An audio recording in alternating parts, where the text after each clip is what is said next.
Donald Trump knows if the election were held today, they would lose. And here's the thing. The big ugly law or the big beautiful bill for billionaires that was passed a few months ago, it's literally theft. It is stealing from the working class and giving it to the billionaires. But the good news here and the opportunity here is this bill is really unpopular across the entire nation. And our job is very simple with the midterms coming up. We have to spread the news. That was Democratic Congressman Maxwell Frost in Omaha, Nebraska yesterday, continuing his town hall push through red districts and heeding calls from constituents to push back harder against Donald Trump's agenda. His visit comes as Democrats see an opening, with polls showing President Trump's signature piece of legislation, his so-called Big Beautiful Bill, is still very unpopular. The challenge now for Democrats is how to turn that backlash into real momentum heading into the midterms. Joining us now is the man you just heard in that fiery speech, Congressman Maxwell Frost of Florida. He also serves on the House Oversight Committee. Congressman Frost, welcome back to the weekend. I'm glad we played that clip of you yesterday in Omaha, Nebraska, deep red state, even though Omaha is a blue dot, but still. What are you hearing from people? What did you hear from people in Nebraska about what's happening in the country and specifically about the so-called Big Beautiful Bill?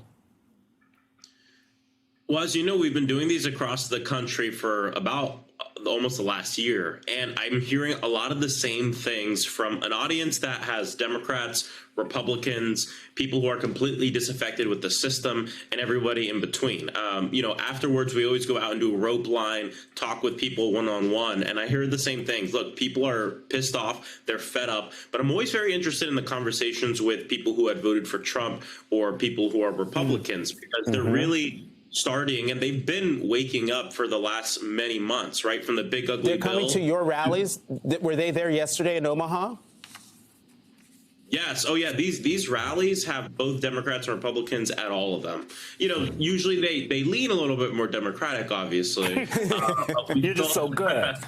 Yeah, they lean a little, but we still have Republicans coming out to them. But usually they don't answer. They don't raise their hands to ask a question during the actual town hall. That's why I always insist. Let me go out to the audience. Let me talk with people. And that's when I start meeting the people who are I voted for Trump, quietly, voted for Trump, or I'm a registered Republican, but I voted for, Kamala. And so that's where you really start to see what the crowd is like. The questions are really important, but, not everyone has is going to raise their hand and ask a question in front of 2,000 people. And yeah, that's the case at every single one of these town halls. And that's what's really exciting to me, because when I ask them, why'd you show up?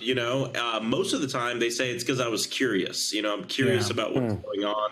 I'm curious. And I think it's really important for Democrats to realize that we have an opening here, but let's not assume that on their own, because Donald Trump is horrible, people are just going to go, you know what? You're right. I was wrong. Let me put on my Democratic hat. We have to go out there and speak to people and connect the dots for them and give them, say, look, we know you don't like the Republican Party. That doesn't necessarily mean you'll like the Democratic Party off the bat, unless we knock on your door, unless we call you, unless we host events in your district and speak with you directly about what's messed up, but almost more importantly, what we're going to do to fix it. That opportunity you're talking about, I want to show this Pew Research Center poll on the Big Beautiful Now law. 32% approve, 46% disapprove, 23% say they're not sure. So there's that opportunity you're talking about. And the opportunity that the administration is taking is not sending Donald Trump out. They're sending Vice President J.D. Vance. I'm going to play some sound from his visit in Georgia from earlier this week. If you're working hard every single day right here in the United States, or if you're building a business right here in the United States, you ought to have a tax code that rewards you instead of punishes you. And that's what happened when we passed the Working Families Tax Cut. Now, I don't need you to fact check, and we all know that's not what happened when they passed this new bill. But what I guess my question is, when he travels, is going to get headlines, right? The front pages of the local newspapers, if they're there, are going to have his visit. The local news is going to carry it, for days and days. He has a traveling press with him. How do Democrats find a way to do the same thing, create that same kind of interest and ability to gain headlines in this attention economy that we currently have?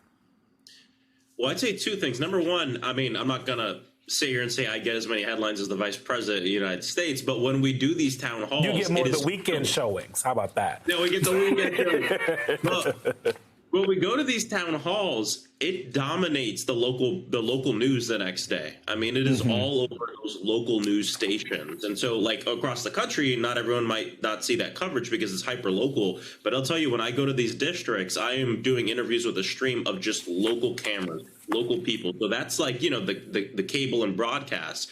And then the other part of it that's really important is obviously trying to meet people where they're at. We know more people are getting their news from social media. So we're working at speaking with creators and people that are local to that community. Oftentimes, especially in politics, people are like, we want to talk with the podcasters. We want to talk with the influencers. Get us the most famous people you can get. And the fact of the matter is you have people across this country that are local influencers to their local community that they might not have as many followers, but damn it, every single follower they have lives in that place. And that's the place we're trying to get votes and talk to people.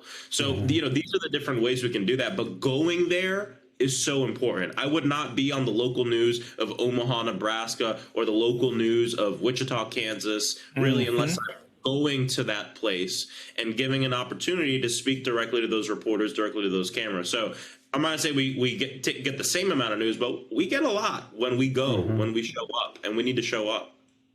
Congressman Frost, let me switch gears ever so slightly and talk about Epstein. You're a member, the Jeffrey Epstein case. You're a member of the House Oversight Committee. Your fellow Democrat on the House Oversight Committee, Congressman Ro Khanna, was on the show yesterday and said that only 3% of the latest files contained new information.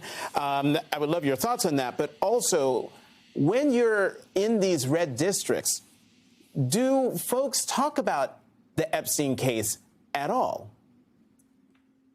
Yeah, in fact, yesterday, one of the questions had to do with Epstein when we were in the town hall portion. And then usually when I get off stage, people will ask me about it. And here's the thing, there's people who really know a lot about what's going on with Epstein. There's people who don't know a lot, but they kind of understand. And the story is very simple. It's like everything else that's been going on during this administration.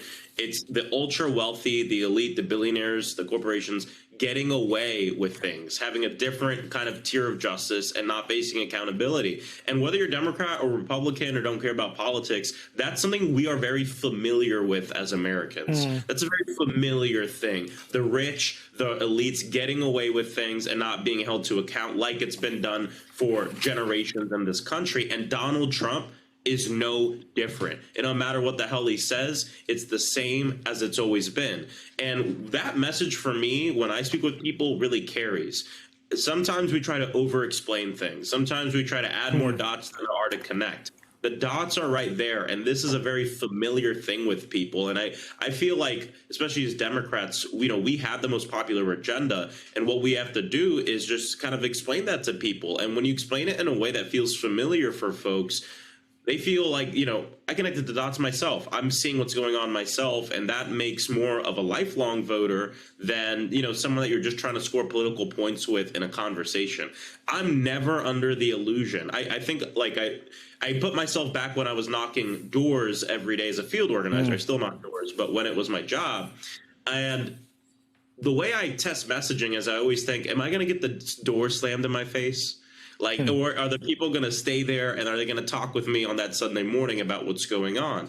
And the fact of the matter is sometimes we have a habit of over-explaining things when a lot of times people really do have a deep, unfortunately, a deep understanding, and it's very visceral, of the corruption in this country. But being the person that's there to talk with them about it and tell them how we're going to be different and what we're going to do to fix it, a lot of times that's what people need. Congressman Maxwell Frost, thank you so much. And we'll see you back here in D.C. Yes, thank you.